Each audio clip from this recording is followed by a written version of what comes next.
ನಮಸ್ಕಾರ ವೀಕ್ಷಕರೇ, PR ಅಕಾಡೆಮಿಗೆ ಸ್ವಾಗತ. ನೀವೇನಾದ್ರೂ ಸರ್ಕಾರಿ ಹುದ್ದೆಯನ್ನ ಹುಡುಕ್ತಾ ಇದ್ದೀರಾ? ಹಾಗಾದ್ರೆ ಇದು ಕರೆಕ್ಟ್ ಆಗಿರೋ ವಿಡಿಯೋ. ತಿಂಗಳಿಗೆ 2 ಲಕ್ಷ ರೂಪಾಯಿಗಿಂತ ಜಾಸ್ತಿ ಸಂಬಳ ಇರುವಂತಹ ಕೆಲಸ ಇದಾಗಿದೆ. ಇದು ಯಾವ ಕೆಲಸ, ಎಲ್ಲಿ ಖಾಲಿ ಇರುತ್ತೆ, ಹೇಗೆ ಅರ್ಜಿಯನ್ನ ಹಾಕೋಬೇಕು, ವಯೋಮಿತಿ ಏನು, ಎಜುಕೇಶನ್ ಕ್ವಾಲಿಫಿಕೇಶನ್ ಏನಾಗಿರ್ಬೇಕು, ಇದೆಲ್ಲದರ ಬಗ್ಗೆ ಸಂಪೂರ್ಣ ಮಾಹಿತಿಯನ್ನ ನಿಮಗೆ ತಿಳಿಸ್ಕೊಡ್ತೀವಿ. ವಿಡಿಯೋನ ಕೊನೆ ತನಕ ನೋಡಿ. ವಿಡಿಯೋ ಶುರು ಮಾಡೋದಕ್ಕೂ ಮುಂಚೆ ಇನ್ನೂ ಈ ಚಾನಲ್ ಸಬ್ಸ್ಕ್ರೈಬ್ ಆಗಿಲ್ಲ ಅಂದ್ರೆ ಇವಾಗಲೇ ಸಬ್ಸ್ಕ್ರೈಬ್ ಆಗಿರಿ. ಪ್ರತಿದಿನನೂ government private sector job details ತಿಳ್ಕೋಬಹುದು. ಹಾಗೆ ಪಕ್ಕದಲ್ಲಿರೋ ಬೆಲ್ ಐಕನ್ ಪ್ರೆಸ್ ಮಾಡೋದು ಮರಿಬೇಡಿ. ವಿಡಿಯೋ ಅಪ್ಲೋಡ್ ಆಗಿದ ತಕ್ಷಣ ನಿಮಗೆ ನೋಟಿಫಿಕೇಶನ್ ಬರುತ್ತೆ. ಇವಾಗ ವಿಡಿಯೋನ ಶುರು ಮಾಡೋಣ. EIL ಅಂತ ಹೇಳಿದ್ರೆ ಇಂಜಿನಿಯರ್ಸ್ ಇಂಡಿಯಾ ಲಿಮಿಟೆಡ್ನವರು ಹುದ್ದೆಗಳಿಗೆ ಅರ್ಜಿಯನ್ನ ಕರೆದಿದ್ದಾರೆ. 10 ಹುದ್ದೆಗಳು ಖಾಲಿ ಇರುತ್ತೆ. ಉದ್ಯೋಗ ಸ್ಥಳ ಅಖಿಲ ಭಾರತದಲ್ಲಿ ಖಾಲಿ ಇರುತ್ತೆ. ಯಾವ್ಯಾವ ಹುದ್ದೆ ಅಂತ ನೋಡೋದಾದ್ರೆ ಮ್ಯಾನೇಜರ್, ಆಫೀಸರ್, ಇನ್ನು ಕೆಲವು ಹುದ್ದೆಗಳಿರುತ್ತೆ. ಯಾವ್ಯಾವುದು ಅಂತ ತಿಳಿಸ್ಕೊಡ್ತೀನಿ. ಸ್ಯಾಲ್ರಿ 60,000 ರೂಪಾಯಿಂದ ಹಿಡಿದು 2,20,000 ರೂಪಾಯಿ ತನಕ ಸ್ಯಾಲ್ರಿ ಇರುತ್ತೆ. ಇದು ತಿಂಗಳಿಗೆ ಸ್ಯಾಲ್ರಿ ಆಗಿರುತ್ತೆ. ನೆಕ್ಸ್ಟ್ ಯಾವ್ಯಾವ ಹುದ್ದೆ ಎಷ್ಟೆಷ್ಟು ಖಾಲಿ ಇದೆ ಅಂತ ನೋಡೋದಾದ್ರೆ ಡೆಪ್ಯೂಟಿ ಮ್ಯಾನೇಜರ್ ಹುದ್ದೆ 4 ಖಾಲಿ ಇದೆ, ಮ್ಯಾನೇಜರ್ ಹುದ್ದೆ 3 ಖಾಲಿ ಇದೆ, ಆಫೀಸರ್ ಹುದ್ದೆ 3 ಖಾಲಿ ಇರುತ್ತೆ. ನೆಕ್ಸ್ಟ್ ಇದಕ್ಕೆ ವಯೋಮಿತಿಯ ಏನೇನಿರುತ್ತೆ ಅಂತ ತಿಳಿಸ್ಕೊಡ್ತಾ ಇದ್ದೀನಿ. ಡೆಪ್ಯೂಟಿ ಮ್ಯಾನೇಜರ್ ಹುದ್ದೆಗೆ ಮಿನಿಮಮ್ 18 ವರ್ಷ, ಮ್ಯಾಕ್ಸಿಮಮ್ 32 ವರ್ಷ. ನೆಕ್ಸ್ಟ್ ಮ್ಯಾನೇಜರ್ ಹುದ್ದೆಗೆ ಮಿನಿಮಮ್ 18 ವರ್ಷ, ಮ್ಯಾಕ್ಸಿಮಮ್ 36 ವರ್ಷ. ನೆಕ್ಸ್ಟ್ ಆಫೀಸರ್ಸ್ ಹುದ್ದೆಗೆ ಮಿನಿಮಮ್ 18 ವರ್ಷ, ಮ್ಯಾಕ್ಸಿಮಮ್ 35 ವರ್ಷ. ಆದ್ರೆ ಕೆಲವೊಂದು ಕೆಟಗರಿ ಅವರಿಗೆ ವಯೋಮಿತಿಯ ಸಡಿಲಿಕೆಯನ್ನ ಕೊಟ್ಟಿದ್ದಾರೆ. ಯಾವ್ಯಾವ ಕೆಟಗರಿ ಅವರಿಗೆ ಎಷ್ಟೆಷ್ಟು ವಯೋಮಿತಿ ಸಡಿಲಿಕೆ ಕೊಟ್ಟಿದ್ದಾರೆ ಅನ್ನೋದನ್ನ ತಿಳಿಸ್ಕೊಡ್ತಾ ಇದ್ದೀನಿ. OBC ಕ್ಯಾಂಡಿಡೇಟ್ಸ್ಗಳಿಗೆ 3 ವರ್ಷದ ಸಡಿಲಿಕೆಯನ್ನ ಕೊಟ್ಟಿದ್ದಾರೆ. ಅದೇ ಏನಾದರೂ SC ST ಕ್ಯಾಂಡಿಡೇಟ್ಸ್ ಆಗಿದ್ರೆ 5 ವರ್ಷಗಳ ಸಡಿಲಿಕೆ ಕೊಟ್ಟಿದ್ದಾರೆ. PWD ಅಂದ್ರೆ ಪರ್ಸನ್ ವಿತ್ ಡಿಸೇಬಿಲಿಟಿ ಕ್ಯಾಂಡಿಡೇಟ್ಸ್ ಆಗಿ ಜನರಲ್ ಕ್ಯಾಟಗರಿ ಅಥವಾ EWS ಕ್ಯಾಟಗರಿಗೆ ಬಿಲಾಂಗ್ ಆಗ್ತಾ ಇದ್ದೀರಾ ಅಂತ ಹೇಳಿದ್ರೆ 10 ವರ್ಷದ ಸಡಿಲಿಕೆಯನ್ನ ಕೊಟ್ಟಿದ್ದಾರೆ. ಅದೇ PWD OBC ಕ್ಯಾಂಡಿಡೇಟ್ಸ್ಗಳಿಗೆ 13 ವರ್ಷದ ಸಡಿಲಿಕೆಯನ್ನ ಕೊಟ್ಟಿದ್ದಾರೆ. PWD SC ST ಕ್ಯಾಂಡಿಡೇಟ್ಸ್ಗಳಿಗೆ 15 ವರ್ಷದ ಸಡಿಲಿಕೆಯನ್ನ ಕೊಟ್ಟಿದ್ದಾರೆ. ಇದಿಷ್ಟು ಯಾವ್ಯಾವ ಹುದ್ದೆಗೆ ಎಷ್ಟೆಷ್ಟು ವಯೋಮಿತಿ ಸಡಿಲಿಕೆ ಇದೆ ಅನ್ನೋದರ ವಿವರ. ನೆಕ್ಸ್ಟ್ ಅಪ್ಲಿಕೇಶನ್ ಫೀಸ್ ಏನಿದೆ ಅನ್ನೋದನ್ನ ತಿಳಿಸ್ಕೊಡ್ತೀನಿ. ಅದಕ್ಕಿಂತ ಮುಂಚೆ ಇನ್ನೂ ಈ ವಿಡಿಯೋಗೆ ಲೈಕ್ ಮಾಡಿಲ್ಲ ಅಂದ್ರೆ ದಯವಿಟ್ಟು ಲೈಕ್ ಮಾಡಿ, ಹಲವಾರು ಜನರಿಗೆ ತಲುಪೋ ತರ ಮಾಡಿ. ಹಾಗೆ ನಿಮ್ಮ ಫ್ರೆಂಡ್ಸ್ ಯಾರಾದರೂ ಜಾಬ್ ಹುಡುಕ್ತಾ ಇದ್ದಾರೆ ಅಂತ ಹೇಳಿದ್ರೆ ಅಂಥವರಿಗೆ ಈ ವಿಡಿಯೋನ, ಈ ಚಾನಲ್ ಎಲ್ಲ ಶೇರ್ ಮಾಡಿ, ಅವರಿಗೂ ಕೂಡ ಜಾಬ್ ಹುಡುಕೋಕೆ ಹೆಲ್ಪ್ ಆಗುತ್ತೆ. ಇವಾಗ ಅಪ್ಲಿಕೇಶನ್ ಫೀಸ್ ಏನಿದೆ ಅನ್ನೋದನ್ನ ತಿಳ್ಕೊಳ್ಳೋಣ. ಅಪ್ಲಿಕೇಶನ್ ಫೀಸ್ ಏನೂ ಇರೋದಿಲ್ಲ, ಫ್ರೀ ಆಫ್ ಕಾಸ್ಟ್ ನಲ್ಲಿ ನೀವು ಅರ್ಜಿಯನ್ನ ಹಾಕೋಬಹುದು. ನೆಕ್ಸ್ಟ್ ಸೆಲೆಕ್ಷನ್ ಪ್ರೋಸೆಸ್ ವಿವರ ತಿಳ್ಕೊಳ್ಳೋದಾದ್ರೆ ನಿಮ್ಮ ಕ್ವಾಲಿಫಿಕೇಶನ್ ನ ನೋಡ್ತಾರೆ. ನೆಕ್ಸ್ಟ್ ನಿಮ್ಮ ಎಕ್ಸ್ಪೀರಿಯನ್ಸು ಮತ್ತೆ ಇಂಟರ್ವ್ಯೂ ಮಾಡ್ತಾರೆ. ಇದಿಷ್ಟು ಸೆಲೆಕ್ಷನ್ ಪ್ರೋಸೆಸ್ ವಿವರ ಆಗಿರುತ್ತೆ. ನೆಕ್ಸ್ಟ್ ಯಾವ್ಯಾವ ಹುದ್ದೆಗೆ ಏನೇನು ಸ್ಯಾಲರಿ ಅಂತ ಸ್ಪೆಸಿಫಿಕ್ ಆಗಿ ತಿಳ್ಕೊಳ್ಳೋಣ. ಡೆಪ್ಯೂಟಿ ಮ್ಯಾನೇಜರ್ ಹುದ್ದೆಗೆ 70,000ದಿಂದ ಹಿಡಿದು 2 ಲಕ್ಷ ರೂಪಾಯಿ ತನಕ ಸ್ಯಾಲರಿ ಇದೆ. ಮ್ಯಾನೇಜರ್ ಹುದ್ದೆಗೆ 80,000ದಿಂದ 2,20,000 ರೂಪಾಯಿ ಸ್ಯಾಲರಿ ಇದೆ. ಆಫೀಸರ್ಸ್ ಹುದ್ದೆಗೆ 60,000 ರೂಪಾಯಿಂದ ಹಿಡಿದು 1,80,000 ರೂಪಾಯಿ ತನಕ ಸ್ಯಾಲರಿಗಳಿರುತ್ತೆ. ಇದಕ್ಕೆ ಹೇಗೆ ಅರ್ಜಿಯನ್ನ ಹಾಕೋಬೇಕು ಅನ್ನೋದನ್ನ ತಿಳಿಸ್ಕೊಡ್ತೀನಿ. ಗಮನ ಕೊಟ್ಟು ನೋಡ್ಕೊಳ್ಳಿ. ಅದಕ್ಕಿಂತ ಮುಂಚೆ ಏನೇನ್ ಸ್ಟೆಪ್ಸ್ ನ ಫಾಲೋ ಮಾಡಬೇಕು ಅಂತ ತಿಳಿಸ್ಕೊಡ್ತಾ ಇದ್ದೀನಿ.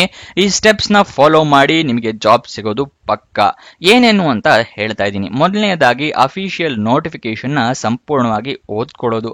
ಏನೇನು ಎಲಿಜಿಬಿಲಿಟಿ ಕ್ರೈಟೀರಿಯಾ ಇದೆ ಅದೆಲ್ಲ ತಿಳ್ಕೊಳ್ಳಿ. ಏನೇನು ಡಾಕ್ಯುಮೆಂಟ್ಸ್ ಬೇಕು ಅಂತ ಎಲ್ಲ ರೆಡಿ ಇಟ್ಕೊಳ್ಳಿ. ಅದಾದ ನಂತರ ನೀವು ಆನ್ಲೈನ್ ಮುಖಾಂತರ ಅರ್ಜಿಯನ್ನ ಹಾಕೋಬೇಕಾಗತ್ತೆ. ಆನ್ಲೈನ್ ಅರ್ಜಿಯಲ್ಲಿ ಇಮೇಲ್ ID, ಮೊಬೈಲ್ ನಂಬರ್ನೆಲ್ಲ ಕರೆಕ್ಟ್ ಆಗಿ ಮೆನ್ಷನ್ ಮಾಡಿ. ನಿಮಗೆ ಜಾಬ್ ಸಿಕ್ಕಿದ್ರೆ ಇಮೇಲ್ ಮುಖಾಂತರ ಅಥವಾ SMS ಮುಖಾಂತರ ಕಮ್ಯುನಿಕೇಟ್ ಮಾಡ್ತಾರೆ. ಅದಕ್ಕೋಸ್ಕರ ಕರೆಕ್ಟ್ ಆಗಿ ಮೆನ್ಷನ್ ಮಾಡಿ. ನೆಕ್ಸ್ಟ್ ಡಾಕ್ಯುಮೆಂಟ್ಸ್ನೆಲ್ಲ ರೆಡಿ ಇಟ್ಕೊಂಡಿರಿ. ಯಾವ ಡಾಕ್ಯುಮೆಂಟ್ಸ್ ಅಂತ ಕೇಳ್ತೀರಾ? ID ಪ್ರೂಫಿಗೆ ಆಧಾರ್ ಕಾರ್ಡ್, ವೋಟರ್ ID ಅಥವಾ ಪಾನ್ ಕಾರ್ಡ್. ನೆಕ್ಸ್ಟ್ ನಿಮ್ಮ ಏಜ್ ಪ್ರೂಫಿಗೆ SSLC ಮಾರ್ಕ್ಸ್ ಕಾರ್ಡ್. ಎಜುಕೇಶನ್ ಕ್ವಾಲಿಫಿಕೇಶನ್ಗೆ ನಿಮ್ಮ ಮಾರ್ಕ್ಸ್ ಕಾರ್ಡು, ಸರ್ಟಿಫಿಕೇಟು ಎಲ್ಲ ಇಟ್ಕೊಂಡಿರಿ. ರೆಸ್ಯೂಮೆ ಇಟ್ಕೊಂಡಿರಿ. ಅಪ್ಲಿಕೇಶನ್ ನಲ್ಲಿ ಕೇಳಿದ್ರೆ ಹಾಕೋಬಹುದು. ನೆಕ್ಸ್ಟ್ ನಿಮಗೆ ಏನಾದರೂ ಎಕ್ಸ್ಪೀರಿಯನ್ಸ್ ಇದೆಯಾ? ಹಾಗಾದ್ರೆ ಎಕ್ಸ್ಪೀರಿಯನ್ಸ್ ಸರ್ಟಿಫಿಕೇಟ್ ನ ರೆಡಿ ಇಟ್ಕೊಳ್ಳಿ. ನೆಕ್ಸ್ಟ್ ನೀವು ಆನ್ಲೈನ್ ಅಪ್ಲಿಕೇಶನ್ ಫಾರಂ ನಲ್ಲಿ ಡಾಕ್ಯುಮೆಂಟ್ಸ್ ಎಲ್ಲ ರೆಡಿ ಇಟ್ಕೊಳ್ಳಿ ಅಂತ ಹೇಳಿದ್ನಲ್ಲ, ಅದೆಲ್ಲ ಸ್ಕ್ಯಾನಡ್ ಕಾಪೀಸ್ ಇಟ್ಕೊಳ್ಳಿ. ಮೊಬೈಲ್ ನಲ್ಲಿ ಹಾಕ್ತಾ ಇದ್ದೀರಾ ಅಂತ ಹೇಳಿದ್ರೆ ಫೋಟೋ ತೆಗೆದು ಇಟ್ಕೊಳ್ಳಿ ಎಲ್ಲ ಡಾಕ್ಯುಮೆಂಟ್ಸು, ಸರ್ಟಿಫಿಕೇಟ್ದು. ಕಂಪ್ಯೂಟರ್ನ ಹಾಕ್ತಾ ಇದ್ದೀರಾ ಅಂದ್ರೆ ಸ್ಕ್ಯಾನ್ ಮಾಡಿ ಇಟ್ಕೊಳ್ಳಿ. ನೆಕ್ಸ್ಟ್ ನಿಮ್ಮ ರೀಸೆಂಟ್ ಪಾಸ್ಪೋರ್ಟ್ ಸೈಜ್ ಫೋಟೋಗ್ರಾಫ್ನ ಇಟ್ಕೊಂಡಿರಿ, ಅರ್ಜಿಯಲ್ಲಿ ಕೇಳಿದ್ರೆ ಅಟ್ಯಾಚ್ ಮಾಡಬಹುದು. ನೆಕ್ಸ್ಟ್ ನೀವು ಅಪ್ಲಿಕೇಶನ್ ಫೀಸ್ ಏನು ಇರೋದಿಲ್ಲ, ಫ್ರೀ ಆಫ್ ಕಾಸ್ಟ್ ನಲ್ಲಿ ಅರ್ಜಿ ಹಾಕೋಬಹುದು. ನೀವು ಅಪ್ಲಿಕೇಶನ್ ಎಲ್ಲ ಸಬ್ಮಿಟ್ ಆದ ನಂತರ ಅಪ್ಲಿಕೇಶನ್ ನಂಬರು, ರಿಕ್ವೆಸ್ಟ್ ನಂಬರ್ ಈ ತರ ಏನಾದರೂ ಬಂದ್ರೆ ಅದನ್ನ ಫೋಟೋ ತಗೊಂಡಿಟ್ಕೊಳ್ಳಿ, ಇಲ್ಲ ಎಲ್ಲಾದ್ರೂ ಬರೆದಿಟ್ಕೊಳ್ಳಿ, ನಿಮ್ಮ ಫ್ಯೂಚರ್ ರೆಫರೆನ್ಸ್ಗೆ ಬೇಕಾಗುತ್ತೆ. ಅಪ್ಲಿಕೇಶನ್ ಆನ್ಲೈನ್ ಮೂಲಕ ಹಾಕೋಬೇಕು ಅಂತ ಹೇಳಿದೆ ಅಲ್ವಾ, ಅದರ ಲಿಂಕ್ ನಾನು ನಿಮಗೆ ಇಲ್ಲಿ ಸ್ಕ್ರೀನ್ ಮೇಲೆ ತೋರಿಸ್ತಾ ಇದ್ದೀನಿ. ಇದು ಆನ್ಲೈನ್ ಅಪ್ಲಿಕೇಶನ್ ಹಾಕೋದಕ್ಕೆ ಲಿಂಕ್ ಆಗಿರುತ್ತೆ. ಇದು ಎಲ್ಲಿ ಸಿಗುತ್ತೆ ಅಂತ ಹೇಳಿದ್ರೆ ವಾಟ್ಸ್ಆಪ್ ಚಾನಲ್ ಅಲ್ಲಿ ಈ ಲಿಂಕ್ ಅನ್ನ ಕೊಟ್ಟಿರ್ತೀನಿ. ವಾಟ್ಸ್ಆಪ್ ಚಾನಲ್ ಲಿಂಕು ಡಿಸ್ಕ್ರಿಪ್ಷನ್ ಅಲ್ಲಿ ಇದೆ, ಅಲ್ಲಿಂದ ಕ್ಲಿಕ್ ಮಾಡಿ ಜಾಯಿನ್ ಆಗಿ ವಾಟ್ಸ್ಆಪ್ ಚಾನಲ್ಗೆ ಅಲ್ಲಿಂದ ನೀವು ಡೀಟೇಲ್ಸ್ ನ ಪಡ್ಕೋಬಹುದು. ಗೊತ್ತಾಯ್ತಲ್ವಾ? ಪ್ರತಿಯೊಂದು ಜಾಬಿಗೂ ಅಪ್ಲಿಕೇಶನ್ ಲಿಂಕ್ ವಾಟ್ಸ್ಆಪ್ ಚಾನಲ್ ನಲ್ಲಿ ಕೊಟ್ಟಿರ್ತೀವಿ, ಸೊ ಅದನ್ನ ಜಾಯಿನ್ ಆಗೋದು ಮರಿಬೇಡಿ. ನೆಕ್ಸ್ಟ್ ಅಪ್ಲಿಕೇಶನ್ ಓಪನ್ ಆಗಿದ್ದ ದಿನಾಂಕ ನೋಡೋದಾದ್ರೆ 13 ಮಾರ್ಚ್ 2025, ಕೊನೆಯ ದಿನಾಂಕ 27 ಮಾರ್ಚ್ 2025. ಅಷ್ಟರ ಒಳಗಡೆ ನೀವು ಅರ್ಜಿಯನ್ನ ಹಾಕೋಬೇಕಾಗತ್ತೆ. ಕೊನೆಯ ದಿನಾಂಕ ತನಕ ವೇಟ್ ಮಾಡೋದಕ್ಕೆ ಹೋಗಬೇಡಿ, ಸರ್ವರ್ ಕ್ರಾಶ್ ಆಗೋ ಸಾಧ್ಯತೆ ಜಾಸ್ತಿ ಇರುತ್ತೆ ತುಂಬಾ ಜನ ಹಾಕ್ತಾ ಇದ್ರೆ.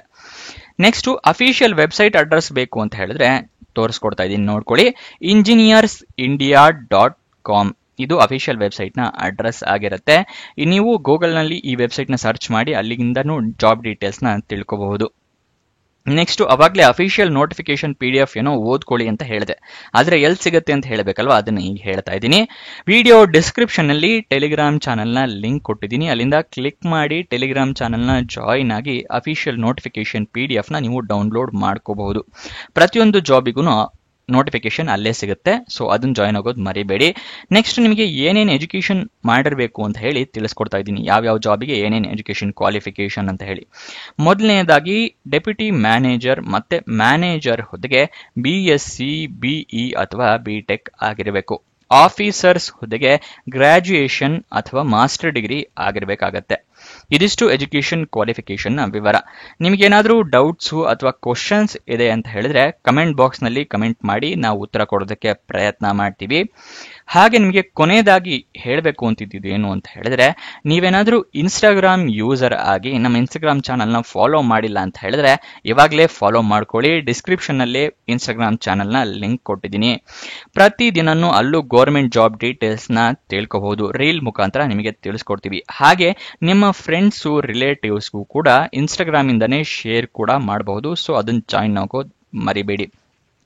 ಇನ್ನೊಂದು ಜಾಬ್ ಡೀಟೇಲ್ಸ್ ಜೊತೆ ಇನ್ನೊಂದು ವಿಡಿಯೋದಲ್ಲಿ ಸಿಗೋಣ. ಬಾಯ್ ಬಾಯ್.